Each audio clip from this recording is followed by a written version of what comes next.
Hello students, मैं doctor Gauri Bhatnagar. Sanskrit tutorials में आपका स्वागत है। अब इस वीडियो से हम शुरू करने जा रहे हैं महाकवि शूद्रक द्वारा रचित मृच्छकटिकम, जो कि एक प्रकरण ग्रंथ है। पहले शूद्रक के विषय में जान लेते हैं। शूद्रक जो महाकवि उन्होंने अपना परिचय किसी भी परिचय जो है अपने ग्रंथों में प्रॉपर नहीं दिया हुआ है। डॉक्टर विल्सन के अनुसार वो आंध्र वंश के संस्थापक थे। इनका नाम शिमुख था। तो डॉक्टर कोनो उनको आभीर वंश के राजा शिवदत्त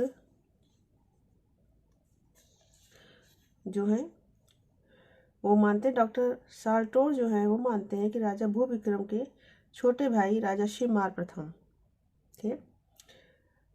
और डॉक्टर चंद्रबली पांडे मानते हैं कि वो आंध्र वंश के वाशिष्ठी पुत्र पुलवमावी थे, इंद्राणी गुप्त जिनका नाम था। महाकवि दंडी की अवंती सुंदरी कथा के अनुसार शूद्रक जो थे वो उज्जैनी के ब्राह्मण राजा थे। शूद्रक के विषय में इतना पता है कि शूद्रक महान विद्वान थे। अनेक ग्रंथों का उनको ज्ञान था। स्वयं को वेद विदाम ककुद कहते थे। ऐसा प्रतीत होता है कि वो भगवान शिव के भक्त थे और दाक्षिणात्य ब्राह्मण प्रतीत होते हैं वो। शूद्र की एकमात्र रचना मिली है जो कि ये प्रकरण ग्रंथ है मृच्छकटिकम। मृच्छकटिकम जो है वो एक प्रकरण ग्रंथ है। प्रकरण जो है रूपकों के 10 प्रकारों में से एक है। इसमें कवि कल्पित लौकिक इतिवृत्त होता है।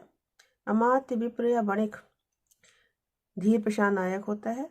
नायक जो है धर्म अर्थ और काम में तत्पर होता है। 2 प्रकार की नायिकाएं होती हैं, एक तो कुल स्त्री और दूसरी वैश्या। प्रकरण ग्रंथ का प्रधान रस श्रृंगार होता है।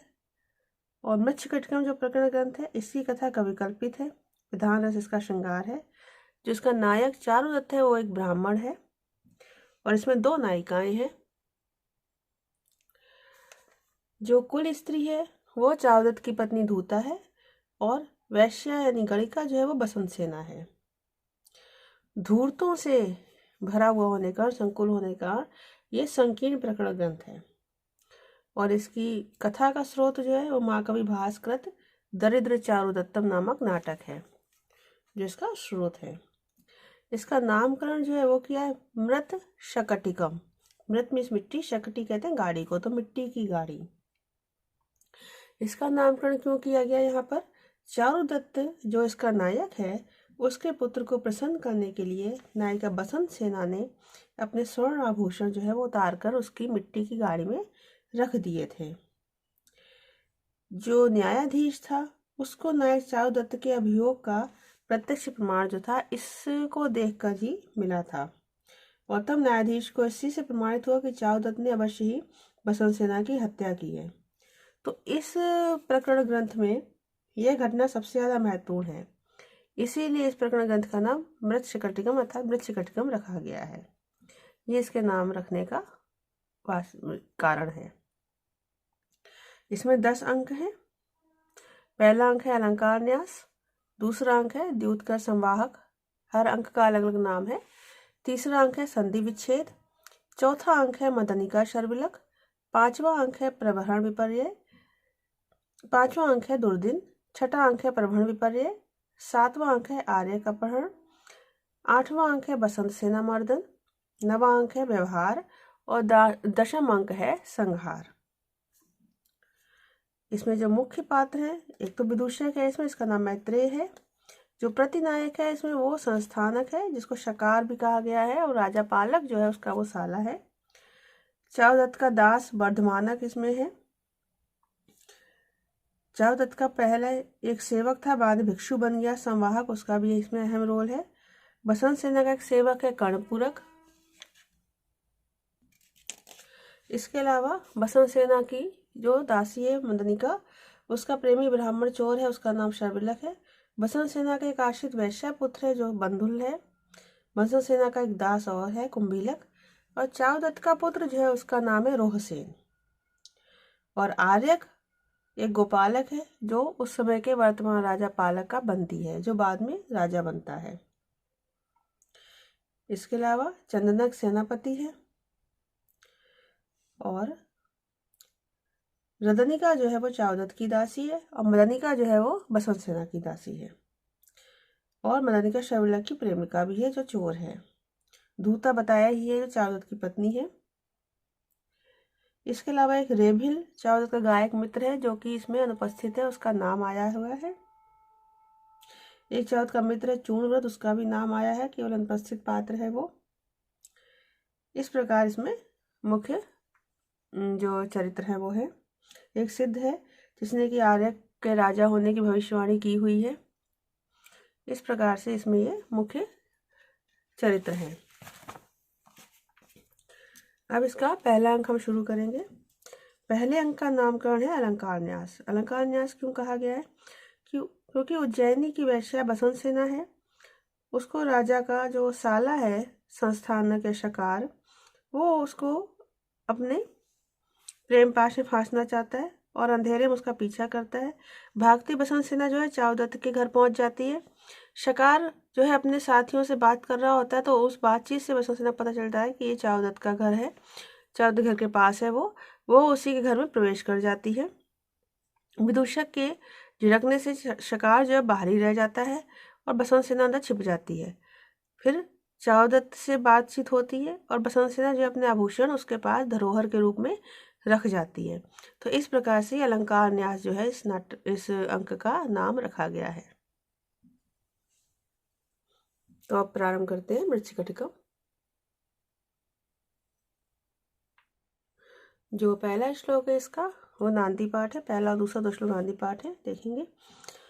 पर्यंक ग्रंथि बंध द्विगुणित भुजग आश्लेष संबित जानो अंतः प्राण अवरोध विपुरत सकल ज्ञान रुद्ध इंद्रियस्य आत्मन्यात आत्मन्मेव व्यपगत कर्णम पश्यत तत्व दृष्टिया शंभोर्भा पातु शून्य क्षण घटित लय ब्रह्म लग्ना समाधि। अब यह कहते हैं पर्यंक ग्रंथि बंध, पर्यंक नामक योगासन में, योगासन विशेष के लिए ग्रंथि बंध संधि स्थल पर गांठ बांधने में, द्विगुणित भुजग आश्लेष दुगने सांपों के लिपटने से, संवीत जानो बंधे हुए जानों में घुटनों वाले, जानों द्विवचन तो दोनों घुटने आ गए, घुटनों वाले। अंतः प्राण अवरोध, अंदर ही प्राणवायु का अवरोध रोक देने से, विपुरत सकल ज्ञान संपूर्ण ज्ञान के विपुरत शांत हो जाने से, विशांत हो जाने से, रुद्ध इंद्रिय से नियंत्रित इंद्रियों वाले,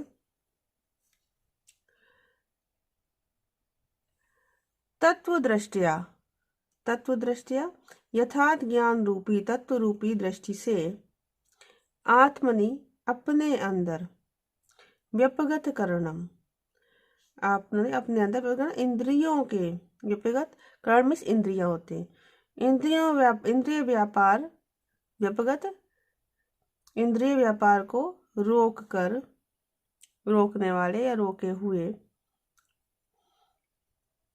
आत्मानम एव, आत्मानम परमात्मा को ही, पश्यत देखने वाले, शंभो भगवान शिव की, शून्य क्षण घटित लय ब्रह्म लगना। शून्य क्षण, शून्य मतलब है निराकार, निराकार के क्षण दर्शन से होने वाली, घटित होने वाली लय एकाग्रता के कारण ब्रह्म लगना, ब्रह्म में लगी हुई समाधि, वह पातु आपकी रक्षा करे। यहाँ सारे भगवान शंकर की समाधि के लिए कहा है कि वो आप सबकी रक्षा करे। ये नांदी पाठ है। जैसे हम कोई भी कार्य के निर्विघ्न समाप्ति के लिए ईश्वर का स्मरण करते हैं, उसी प्रकार कभी नाटककार या जो भी है वो अपने ग्रंथ की निर्विघ्न समाप्ति के लिए ईश्वर का स्मरण करते हैं, उसको नांदी कहते हैं। देखेंगे फिर से एक बार। पर्यंक ग्रंथि बंध द्विगुणित भुजग आश्लेष संबित जानो। पर्यंक नामक योगासन के ये ग्रंथि बंधन, गांठ बांधने में, संधि स्थल पर बांधने में, संधि स्थल बांधने में, द्विगुणित भुजग आश्लेष दुगने सांपों के लिपटने से, संबित जानो बंधे हुए घुटनों वाले, अंतः प्राण अवरोध अंदर ही प्राण वायु को अवरोध रोक देने से, विपुरत सकल ज्ञान समस्त ज्ञान के विश्रांत हो जाने से, रुद्ध इंद्रिय से नियंत्रित इंद्रियों वाले, तत्व दृष्टिया तत्व रूपी दृष्टि से आत्मनि अपने अंदर व्यपगत कर्णम इंद्रिय व्यापार को रोक कर इंद्रिय व्यापार निरोध पूर्वक आत्मानमेव परमात्मा को ही पश्यता देखने वाले शंभो भगवान शिव की शून्य क्षण घटित लय ब्रह्म लगना शून्य निराकार के दर्शन से होने वाली लय एकाग्रता के कारण ब्रह्म लगना समाधि ब्रह्म में लगी हुई समाधि वह पातु आपकी रक्षा करे। अगला श्लोक देखेंगे। पातु वो नीलकंठ से कंठा श्याम अम्बुदोपमा गौरी भुजलता यत्र विद्युल्लेखे राजते यत्र जिसमें गौरी भुजलता पार्वती की भुजलता बाहु रूपी भुजा रूपी लता विद्युलेखा विराजते विद्युत बिजली की रेखा के बिजली की पंक्ति के समान सुशोभित होती है। ऐसे श्याम अम्बुद उपमा श्याम वर्णीय मेघ के समान उपमा में समान श्याम वर्णीय मेघ के समान नीलकंठ से कंठा नीलकंठ भगवान कृष्ण शिव जी का कंठ वह पातु आपकी रक्षा करे। अर्थात जिस कंठ में पार्वती की भुजा जो है वो बिजली की रेखा के समान सुशोभित होती है अर्थात शिव जी जो है वो श्याम वर्ण के पार्वती गौर वर्ण की है। तो जिन शिव जी के गले में उनकी जो भुजा है वो बिजली की रेखा के समान सुशोभित होती है ऐसे भगवान शिव का जो कंठ है वो आपकी रक्षा करे। फिर से देखें यत्र जहाँ जिसमें गौरी भुजलता पार्वती की भुजा रूपी लता विद्युलेखाएव बिजली की पंक्ति के समान सुशोभित होती है। श्याम अम्बुद उपमा श्याम वर्णी मेघ के समान नीलकंठ से कंठा वह पातु भगवान शिव जी का कंठ आपकी रक्षा करे। ये दोनों नांदी पाठ है। नांदी क्या होता है जिसमें आशीर्वचन संयुक्त स्तुति अस्मात् प्रयुज्यते मीन्स आशीर्वचन के संग स्तुति होती है उसे नांदी कहते हैं। इसमें देव द्विज नपादि नाम तस्मान नांदीति संगीता इसमें देव द्विज या नरप राजा आदि को प्रसन्न किया जाता है वो नांदी होता है। आगे देखेंगे सूत्रधार आ गया है।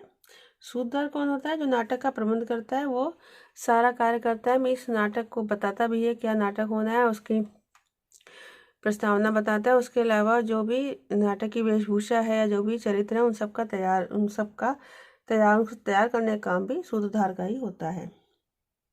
देखेंगे अलम अनेन परिषद कुतूहल विमर्द कारणा परिश्रमे परिषद कुतूहल विमर्द कारण परिषद सभा के कुतूहल को मर्द कारणा सभा के कुतूहल को नष्ट करने वाले विधाता को नष्ट करने वाले इस परिश्रम को अलम बस करो। एवं इस प्रकार मैं आर्य मिश्रानी प्रणिपत्य विज्ञापयामि आर्य मिश्रानी आदरणीय जनों को प्रणाम करके निवेदन करता हूँ कि यद इदम वयम मृच्छकटिकम नाम प्रकरण प्रयोक्तुम वसदा की हम इस समय इस मृच्छकटिकम नाम प्रकरण ग्रंथ को प्रयुक्तुम अभिनय करने के लिए तत्पर है तैयार है।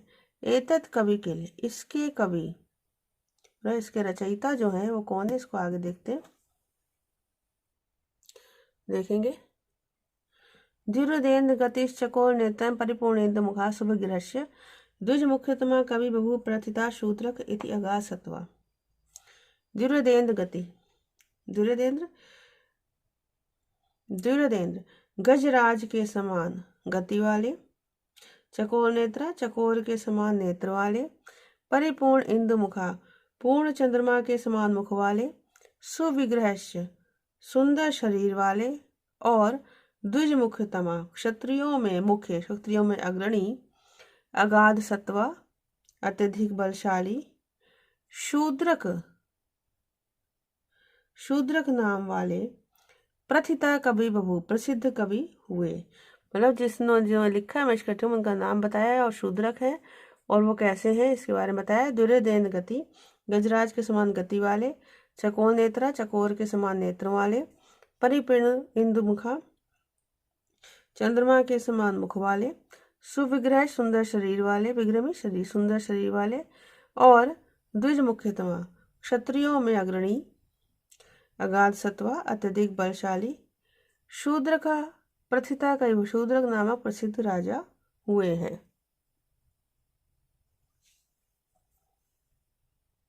अगला श्लोक देखेंगे।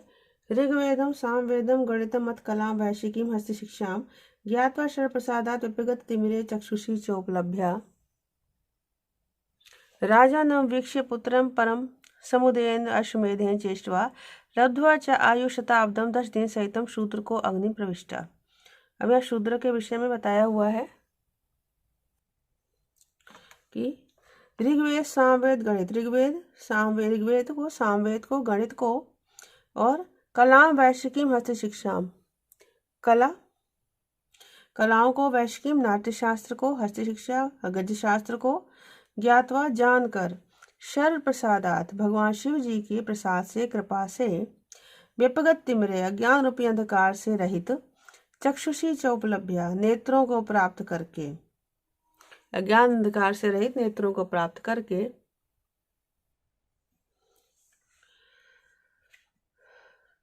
पुत्रम राजानम वीक्ष्य पुत्र को राजा के रूप में देखकर, परम समुदयन अत्यधिक उत्साह से, अश्वमेधेन चाइष्टवा और अत्यधिक उत्साह से अश्वमेध इष्टवा अश्वमेध यज्ञ करके, 10 दिन से शताब्दम आयु लब्ध्वा 10 दिन के साथ 10 दिन अधिक 100 वर्ष की आयु को प्राप्त करके, अर्थात 100 वर्ष और 10 दिन की आयु को प्राप्त करके शूद्र का अग्नि प्रविष्टा शूद्रक अग्नि में प्रविष्ट हो गए। शूद्र के विषय में है कि उन्होंने किस तरह से मृत्यु को प्राप्त किया। फिर से देखेंगे। ऋग्वेद को, सामवेद को, गणित को और कलाओं को, वैशिकीम नाट्य शास्त्र को, गद्य शास्त्र को ज्ञातवा जानकर, शर प्रसादात भगवान शिव जी की कृपा से, व्यपगत तिमिरे अज्ञान रूपी अंधकार से रहित, चक्षुषी चाउपलब्ध नेत्रों को प्राप्त करके, पुत्रम राजनम वीक्ष्य पुत्र को राजा के रूप में देखकर, परम समुदय अत्यधिक उत्साह से, और अत्यधिक उत्साह से अश्वमेधेन निष्ठवा अश्वमेध यज्ञ करके, 10 दिन सहितम शताब्दम आयु लब्ध्वा 10 दिन के साथ 100 वर्ष की आयु को प्राप्त करके, अर्थात 100 वर्ष और 10 दिन की आयु को प्राप्त करके शूद्रक अग्नि प्रविष्टा शूद्रक अग्नि में प्रवेश कर गए। तो इस वीडियो में इतना ही। साथ बने रहने के लिए